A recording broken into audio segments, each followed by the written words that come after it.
Au nom du Père et du Fils et du Saint-Esprit, ainsi soit-il. Dimanche dernier, en méditant sur le mystère de la Très Sainte Trinité, nous nous sommes souvenus que la vie chrétienne consiste à répondre à cette vocation divine qui est de vivre de la vie même de la Sainte Trinité, d'en vivre dans l'éternité et d'en vivre sur la terre. Que la vie chrétienne consiste à développer cette vie trinitaire qui nous a été donnée par la rédemption de notre Seigneur Jésus-Christ le jour de notre baptême. Et nous avons vu que la difficulté, la grande difficulté de la vie chrétienne consiste à développer cette vie trinitaire, à en vivre chaque jour. Et à cette difficulté, il y a une réponse, et une réponse très simple, c'est le sacrement de la Sainte Eucharistie.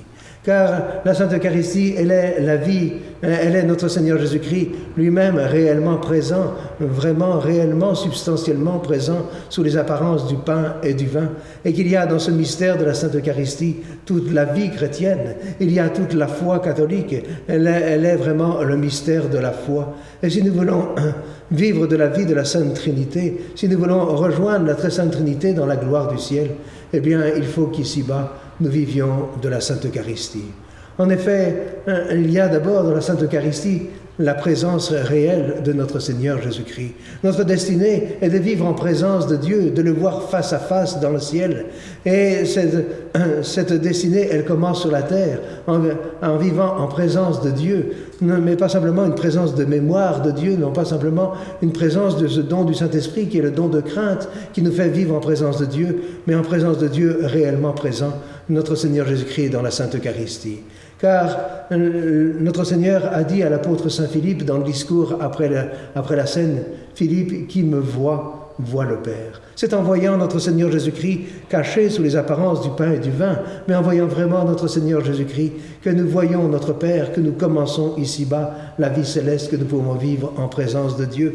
Et la Sainte Eucharistie, c'est donc d'abord Dieu, notre Seigneur Jésus-Christ, qui se rend présent pour que nous puissions le contempler, pour que d'une certaine façon, nous puissions nous entraîner à la vie du ciel, puisque la béatitude du ciel consiste essentiellement à connaître notre Père qui est dans les cieux et à vivre de sa gloire. Et puis, la Sainte Eucharistie, c'est le saint sacrifice de la messe, c'est-à-dire la restauration de l'ordre qui a été perdu par le péché, et une restauration bien meilleure encore. C'est le grand acte d'adoration infiniment parfait auquel il nous a donné de pouvoir participer. C'est la restauration de la gloire de Dieu qui est notre fin dernière.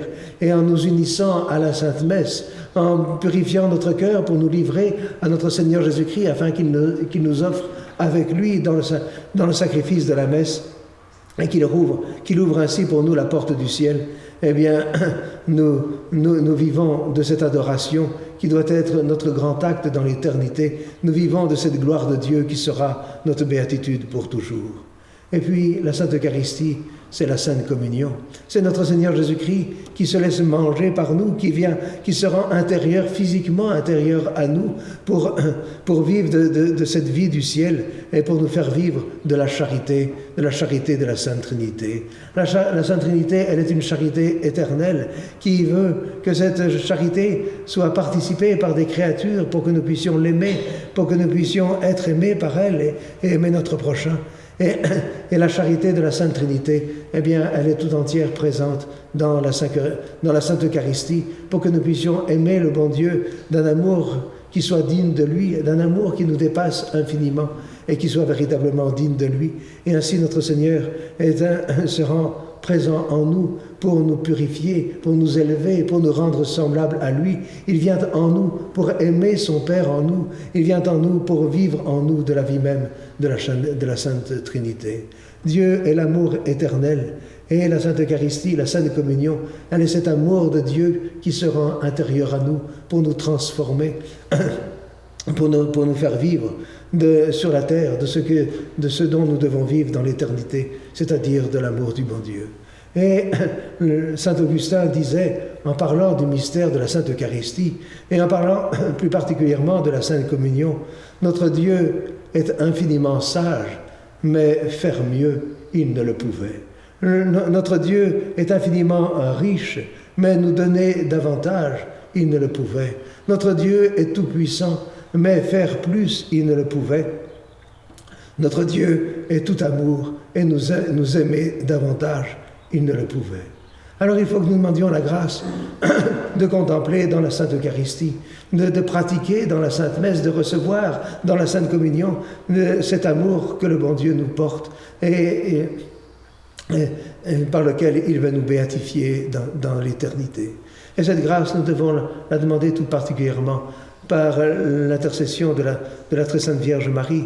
La vie du ciel, c'est la vie de la charité. La hiérarchie du ciel, c'est la hiérarchie de la Sainte Trinité. Et au sommet de cette hiérarchie, il y a dans l'ordre créé la très sainte Vierge Marie. Elle est celle qui a eu la plus grande charité, le plus grand amour pour notre Seigneur, la plus grande intimité avec notre Seigneur. Elle est celle qui a reçu la Sainte Eucharistie des mains de notre Seigneur, puis des mains de Saint Jean. Elle a communié d'une façon infiniment parfaite, afin que le degré de la charité que le bon Dieu lui avait donné grandisse et grandisse toujours davantage, jusqu'à ce degré que le bon Dieu avait prévu pour elle dans l'éternité et qui dépasse le degré de charité de toutes les créatures.